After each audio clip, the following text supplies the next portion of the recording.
On the world news tonight, Rivers sole administrator defends budgets with significant increase of about 400 billion naira. Reps absolves Togo from certificate fraud. Plus, Nigeria to host 4th AU MSME Forum in Abuja next week.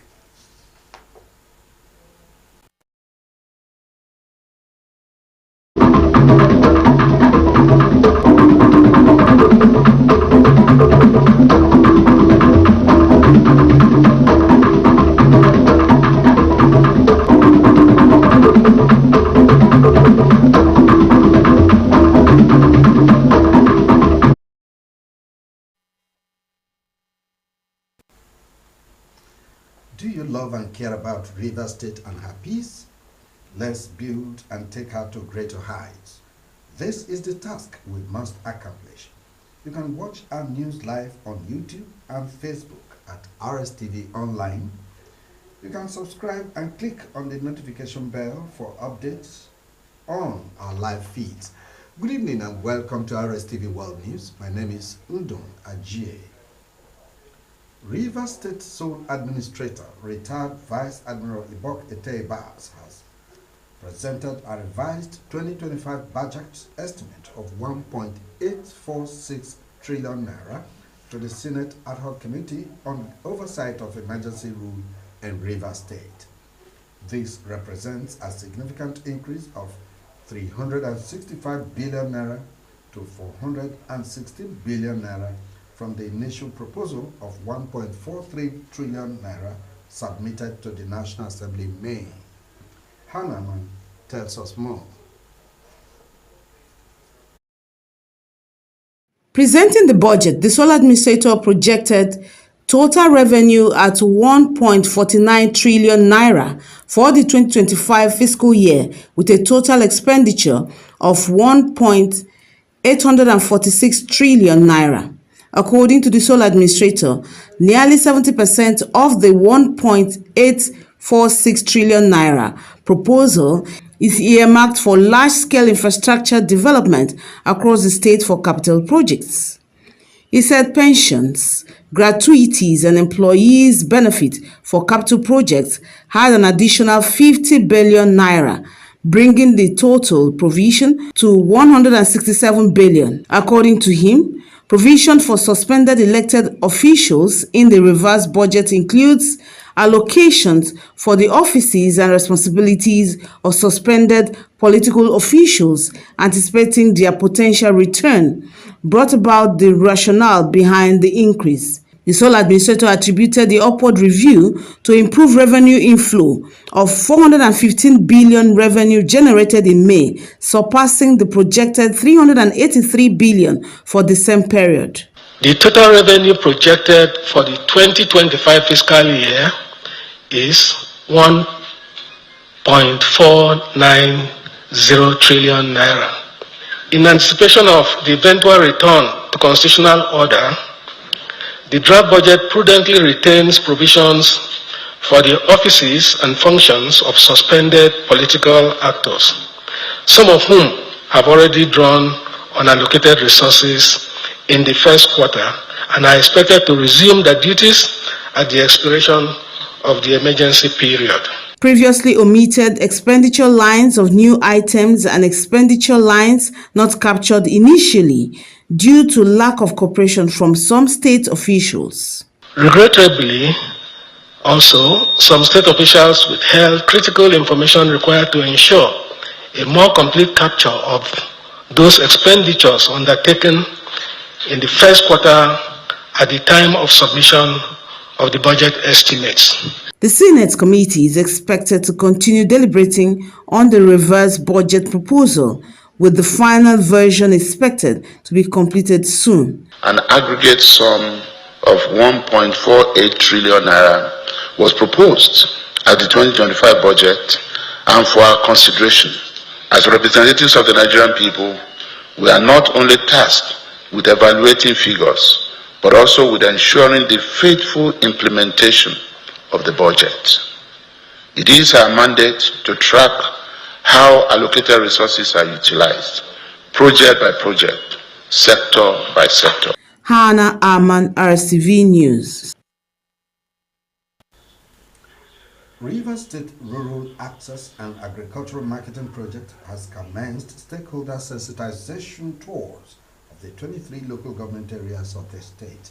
Nnamdi Olimini reports that the team had so far visited Eleme, Ogba Ibem Andoni, and Ikwere local government areas. His report.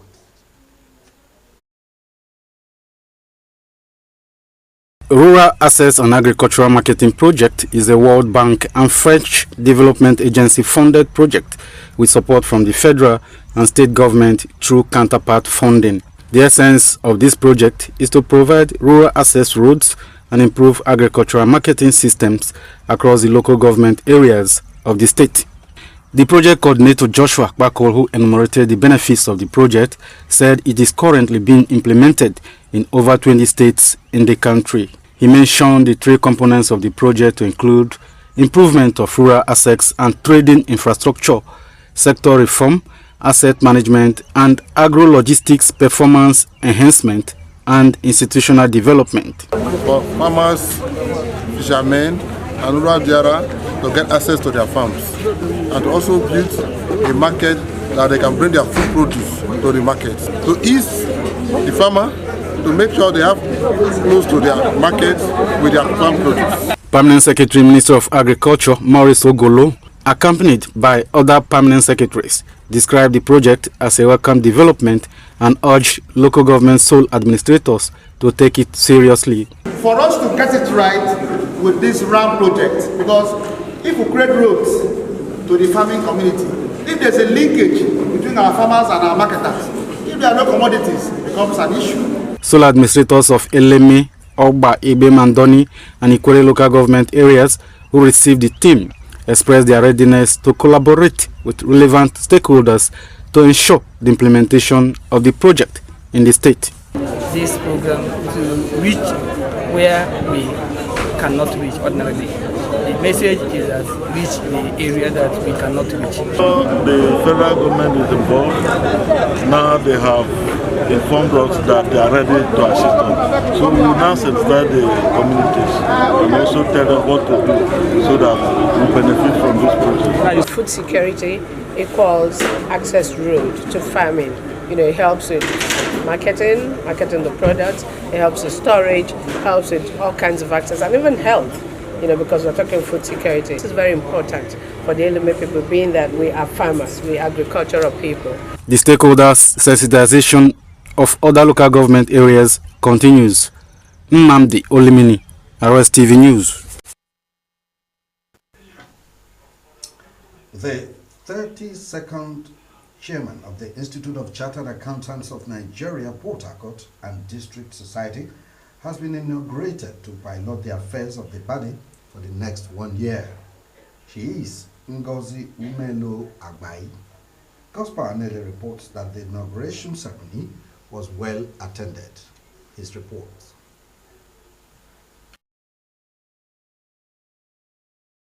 Performing the investiture and inauguration, the 61st National Chairman of ICAN, Malam Haruna Yahaya, represented by Chief Ezekiel Anaga, charged the new executive in Rivers State to remember their pivotal rules and policies to sustaining and fostering sustainable industrialization that would diversify economic opportunities. He described Port Harcourt and District Society ICAN as one of the institutes in the country that projects the society and profession to greater heights, and advised the new executive to exercise high level of excellence and professionalism to achieve set goals. According to Malan Yahaya, keen display of expertise and leadership are crucial, influencing public discourse, guiding government decision, and ensuring inclusive prosperity for all citizens. As you all know, this society is the operational lifeblood of ICAN, bringing the institute closer to its members and society at large.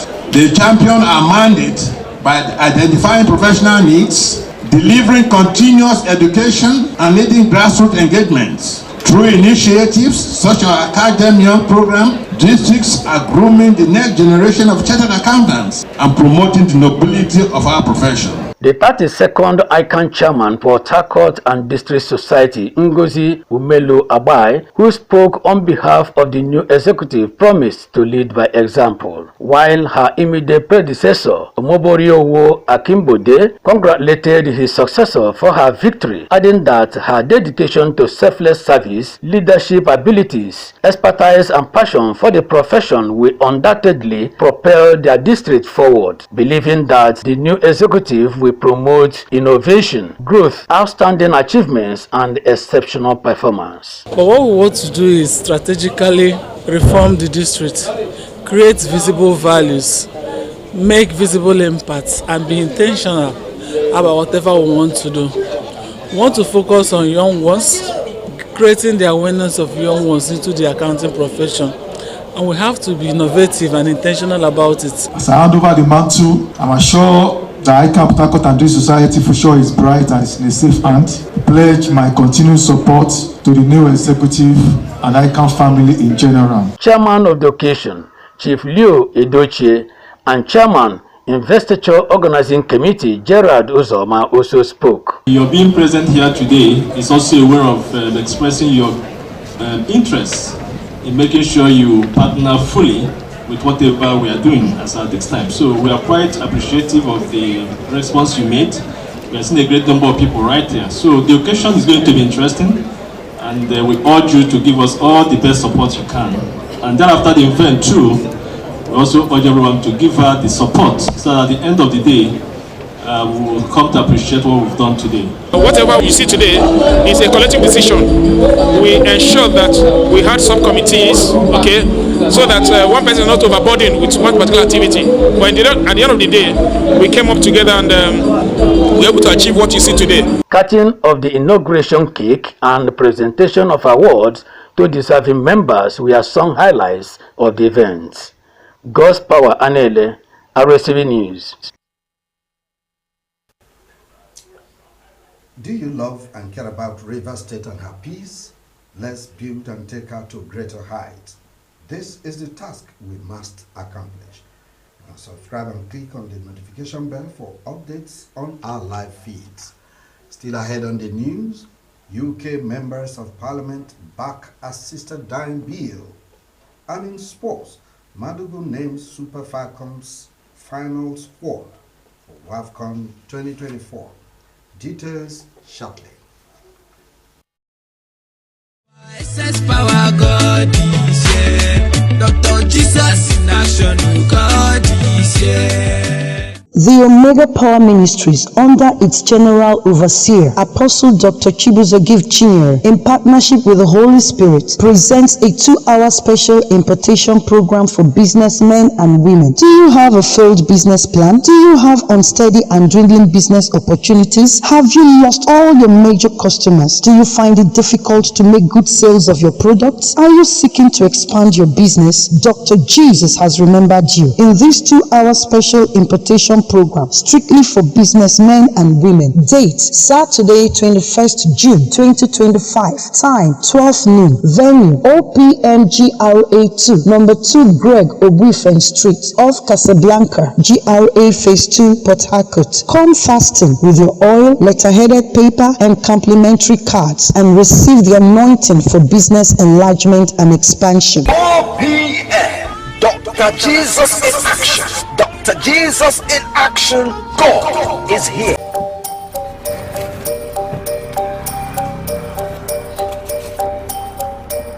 I just want your papers, please. Sir.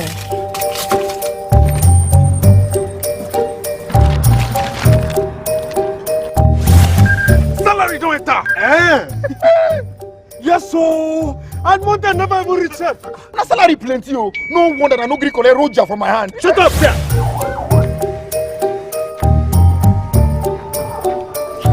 I'm here to bail my younger brother.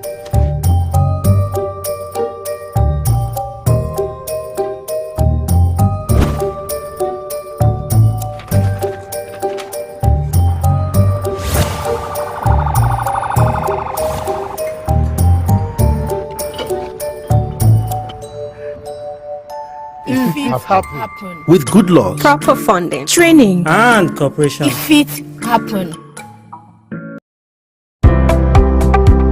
This is Rstv World News. We bring you world-class news.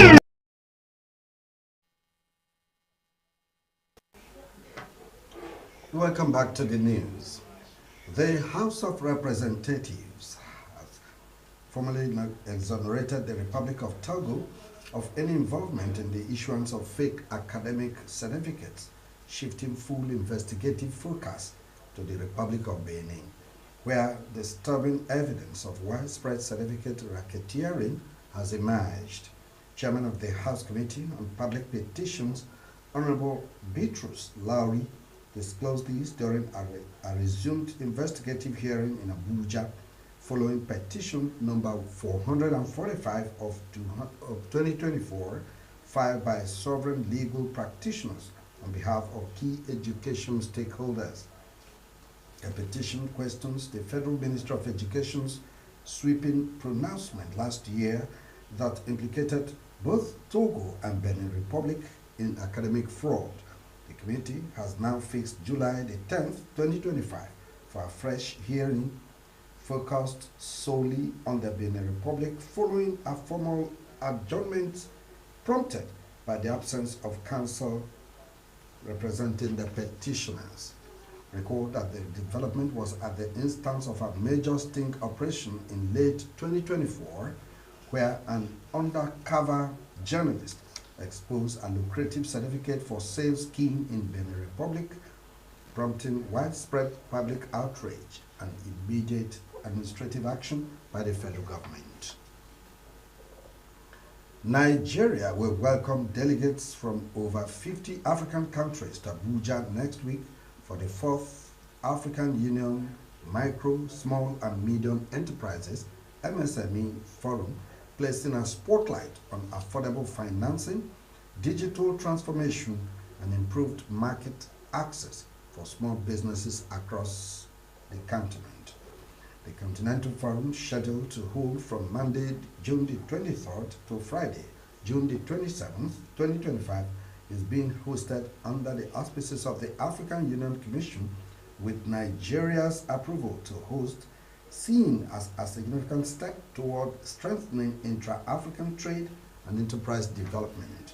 Speaking at a press conference today at the State House, Abuja, the Deputy Chief of Staff to the President, Office of the Vice President, Senator Ibrahim Hassan Hadija, said the event will serve as a critical platform to forge strategic partnerships, build value chains, and implement inclusive policies targeted at empowering Africa's small businesses. As part of ongoing reforms to improve retirement benefits for workers in the Treasury-funded ministries, departments, and agencies, the National Pension Commission, PENCON, has proposed a new gratuity framework of 30 billion naira yearly for federal civil servants under the contributory pension scheme. The Commission's Director General, Omolola Olowolina Dorin Duri, who disclosed this during a courtesy visit to the head of the Civil Service of the Federation, DD Esther Wilson-Jack in Abuja, noted that the Commission was seeking the formal endorsement of the HOS to establish the scheme in line with Section 4, Subsection 4A of the Pension Reform Act 2014. According to her, the proposed scheme will allow retiring civil servants to receive 100% of their final gross yearly pay as gratuity, with the yearly total cost estimated at a cost of 30 billion naira. The DG also raised concerns over the persistent delays in the payment of accrued pension rights entitlements of employees who were in service before the introduction of the CPS. She acknowledged that collaboration between PENCOM and the Office of the HCSF in the past had led to the Federal Executive Council's approval of 758 billion naira bonds to clear backlogs of pension liabilities. Wilson-Jack expressed full support for PENCOM's initiatives, particularly the proposed gratuity scheme, which she said aligns with long-standing calls from civil servants. She pledged to issue the necessary circulars and work closely with the Commission to develop and secure approvals for the new framework. In an historic vote, members of parliament have approved a bill which will pave the way for huge social change by giving terminally ill adults in England and Wales the right to end their own lives. The terminally ill adults bill, which was backed by 314 votes to 291, will now go to the House of Lords for further scrutiny. The bill was approved with a majority of 23 members of parliament, representing a drop from the first time it was debated in November, when it passed a margin of 55. The vote came after an emotionally charged debate which saw members of parliament recount personal stories of seeing friends and relatives die. It is likely, although not guaranteed, that the House of Lords will approve the bill later this year. If that happens, ministers will have a maximum of 4 years to implement the measures, meaning it could be 2029 before assisted dying becomes available. Members of parliament were allowed a free vote on the bill, meaning they did not have to follow a party policy. Prime Minister Sir Keir Starmer backed the measure, while conservative leader Kemi Badenoch and Health Secretary was Streeton voted against. Labour MP Kim Leader Beta has shepherded the bill through the Commons. On speaking to the BBC after the vote, she said she was over the moon. Britain Friday has begun withdrawing its embassy staff from Iran, following in the footsteps of other European nations, as well as Australia and New Zealand, amid the conflict with Israel. A statement from its foreign ministry said the action is a precautionary measure to temporarily withdraw UK staff from Iran due to the current situation. On the 8th day of the war between Iran and Israel, the British ministry said it continued to call for de-escalation between the two sides. Earlier, Australia also shuttered its Tehran embassy and ordered officials to leave the country, Sydney said, citing a deteriorating security situation. Both countries join a string of nations closing diplomatic missions in Iran since Israel launched airstrikes a week ago, claiming its arch enemy was on the verge of developing a nuclear weapon. Australia has directed all its officials and their dependents to leave Iran and suspended its Tehran embassy operations. Foreign Minister Penny Wong told a news conference in Adelaide. Entertainment news right now. With the evolving landscape of Christian music, a new wave of gospel artists are emerging, redefining the sound, style, and spirit of worship. These artists are breaking away from the tradition, infusing Afrobeats, pop, and urban elements into their music. Salman Chiolu takes a look at some of these standout voices reshaping the gospel music industry.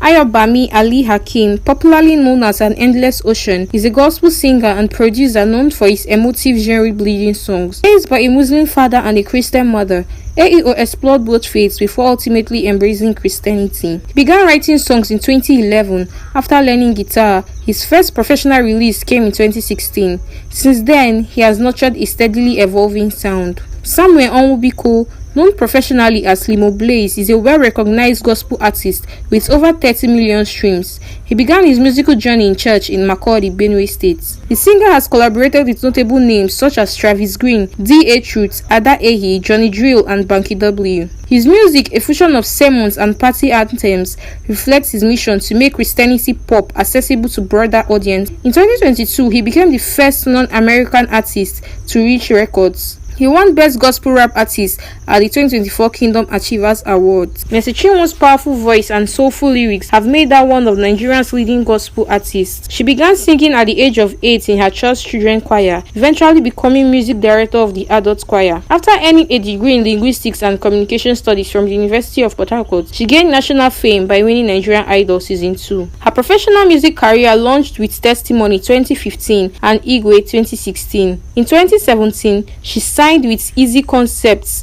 leading to her 2018 hit SS Love. Her collaborations with Nathaniel Bassey, Chioma Jesus, and Moses Bliss has broadened her reach.